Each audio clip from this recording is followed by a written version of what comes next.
5 फरवरी 2025 US military का C-17 aircraft Amritsar के airport पर ठीक 1 बजे लैंड करता है। इस प्लेन में सवार 33 पैसेंजर हरियाणा के तो 33 पैसेंजर गुजरात के और 30 पंजाब के तो 3 यूपी और महाराष्ट्र के तो 2 चंडीगढ़ के थे। ये सारे इलीगल इमिग्रेंट थे। और अगर टोटल पैसेंजर की बात करी जाए तो 79 मेल तो 25 फीमेल पैसेंजर थी, जिनको अमेरिका से बेड़ियों में बांधकर इंडिया लाया जाता है। और जैसा कि डोनाल्ड ट्रंप ने अपने प्रेसिडेंट बनने से पहले मैनिफेस्टो में कहा, कर दिखाया। All illegal entry will immediately be halted and we will begin the process of returning millions and millions of criminal aliens back to the places from which they came. We will reinstate my Remain in Mexico policy. I will end the practice of catch and release.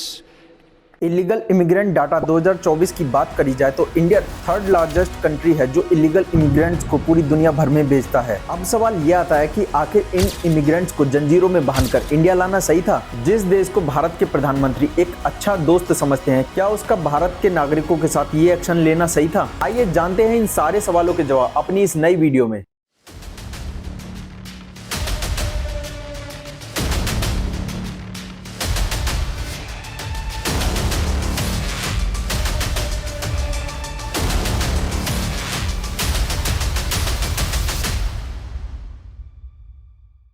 पूरे world की countries में हर 4 से 5 साल में election होता है और अगर इंडिया की बात करी जाए तो ये इलेक्शन कमीशन डिसाइड करता है कि इलेक्शन कब होना है, कैसे होना है। लेकिन अगर बात अमेरिका जैसी पावरफुल कंट्री की करी जाए तो वहां इलेक्शन हर 4 साल में कंडक्ट करवाया जाता है। और दोस्तों ये बहुत ही इंटरेस्टिंग बात है कि यूएस में प्रेसिडेंट के लिए होने वाले इलेक्शन की डेट पहले से ही डिसाइड रहती है। 1845 से नवंबर महीने के पहले मंगलवार को ये इलेक्शन कंडक्ट करवाए जाते हैं और इस दिन को अमेरिकन लोग इलेक्शन डे भी बोलते हैं। और उस दिन अमेरिकी लोग अपने प्रेसिडेंट के लिए वोट डालते हैं, जिन्हें इलेक्टोरल वोट भी कहा जाता है। लेकिन उस दिन अमेरिकी जनता न सिर्फ अपने प्रेसिडेंट के लिए वोट डालती है बल्कि अपने न्यू हाउस ऑफ रिप्रेजेंटेटिव के लिए भी वोट करती है। और शायद ये 20 साल में पहली बार हुआ है जब डोनाल्ड ट्रंप रिपब्लिकन पार्टी की तरफ से अमेरिका के लोगों की फर्स्ट चॉइस बन गए हैं। साल 2023 में श्री वी मुरलीधरन राज्यसभा में बताते हैं कि भारत में लगभग 2925 ऐसी इलीगल इमिग्रेंट सर्विस हैं जो लोगों को फर्जी दस्तावेजों के तौर पर विदेशों में नौकरी का भरोसा दिलाकर उनसे 20 से 25 लाख रुपए तक ठग लेती हैं। और अगर बात पिछले 15 सालों की करी जाए तो यूएस से अब तक 15,756 इलीगल इमिग्रेंट्स को भारत लाया जा चुका है, जिसमें सबसे ज्यादा कोविड पेंडेमिक के टाइम पर पकड़े गए थे। और हो सकता है कि अमेरिका के लिए ये आने वाले 4 साल बहुत खास हों, क्योंकि ट्रंप अपने फर्स्ट टर्म के प्रेसिडेंट बनते ही H-1B वीजा के नियमों में बदलाव चाहते थे। वो शुरू से ही इस वीजा के खिलाफ थे, क्योंकि पूरे अमेरिका में 9 मिलियन से भी ज्यादा लोग अवैध तरीके से रह रहे हैं, जो कहीं ना कहीं वहाँ की अर्थव्यवस्था, बेरोजगारी, एजुकेशन, फूड शॉर्टेज को कहीं ना कहीं इफेक्ट करती है। और अगर पिछले 20 सालों की बात करी जाए तो अमेरिकी गवर्नमेंट H-1B वीजा पर रह रहे लोगों को बहुत ही स्ट्रिक्टली फॉलो करती है और टाइम टू टाइम इसकी पॉलिसी में चेंज करती रहती है। और अगर पिछले 4 साल 2016 से 2020 तक के डाटा की बात करी जाए तो ट्रंप के पहले कार्यकाल में उनकी एडमिनिस्ट्रेशन ने कुछ ऐसे कदम उठाए जिससे कंपनीज के लिए H-1B वीजा लेना बहुत मुश्किल हो गया था। और देखा जाए तो बहुत सारे स्किल्ड वर्कर भी इसी H-1B वीजा पर अमेरिकी कंपनियों में जॉब करते हैं। 2016 में अमेरिका में H-1B visa application rejection rate 6% था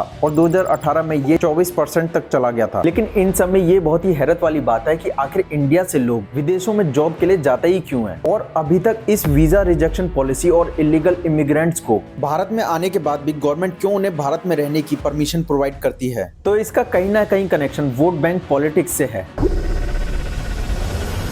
तो अगर दूसरी तरफ बात अमेरिका जैसी कंट्री की करी जाए तो वो इसको कहीं ना कहीं सिक्योरिटी इशू और अपने देश का कल्चरल इशू भी मानती हैं। गवर्नमेंट के ऑफिशियल डाटा के अनुसार भारत में लगभग 40,000 से ज्यादा रोहिंग्या इमिग्रेंट्स रह रहे हैं, जो बिना किसी डॉक्यूमेंट के भारत के जम्मू कश्मीर, हरियाणा, दिल्ली, पंजाब और अदर स्टेट में है। और इसमें सबसे बड़ी गिनती म्यांमार और बांग्लादेश से आने वाले इमिग्रेंट्स की है। लेकिन भारत सरकार को इतना सब पता होने के बाद भी वो चुप है। देखिए, जब भी किसी देश में इलीगल इमिग्रेंट्स की संख्या बढ़ती है तो वो कहीं ना कहीं उस देश की सिक्योरिटी, फूड शॉर्टेज, क्राइम और हेल्थ सेक्टर को काफी इफेक्ट करती है। ठीक इसी बात को सोचते हुए प्रेसिडेंट डोनाल्ड ट्रंप शुरुआत से ही H-1B वीजा को स्ट्रिक्टली फॉलो करते हैं। अब क्योंकि वो सेकंड टाइम अमेरिका के प्रेसिडेंट बने हैं और जैसा कि उन्होंने अपने मैनिफेस्टो में कहा, कर दिखाया। 104 इलीगल इमिग्रेंट्स के भारत आने पर कई सोशल मीडिया चैनल और न्यूज चैनल इसको भारत की एक बहुत बड़ी बेइज्जती बता रहे हैं।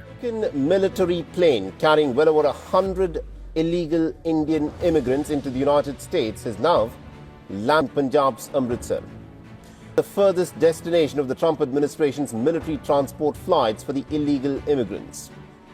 तो वहीं एक्सटर्नल अफेयर के मिनिस्टर एस जयशंकर राज्यसभा में इस रिपोर्ट को बहुत ही पॉजिटिवली बताते हैं।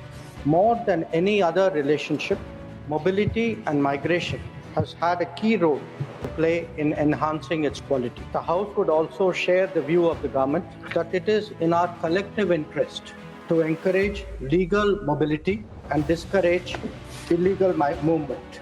अब सवाल ये आता है कि आखिर भारत ऐसे कदम क्यों नहीं उठाता। भारत में भी कई ऐसे इमिग्रेंट्स हैं जो ट्रैवल वीजा और एजुकेशन वीजा के तौर पर भारत तो आए लेकिन कभी अपने देश वापस नहीं गए। क्या भारत की गवर्नमेंट को भी ऐसे कदम उठाने चाहिए जैसा अमेरिका ने 104 इलीगल इमिग्रेंट के साथ भारत की गवर्नमेंट के लिए करा। अब देखना यह है कि आने वाले 4 साल अमेरिका और इंडिया के रिलेशन के लिए कितने अहम रहते हैं। उम्मीद करता हूँ हर बार की तरह ये वीडियो भी काफी इंफॉर्मेटिव रही होगी।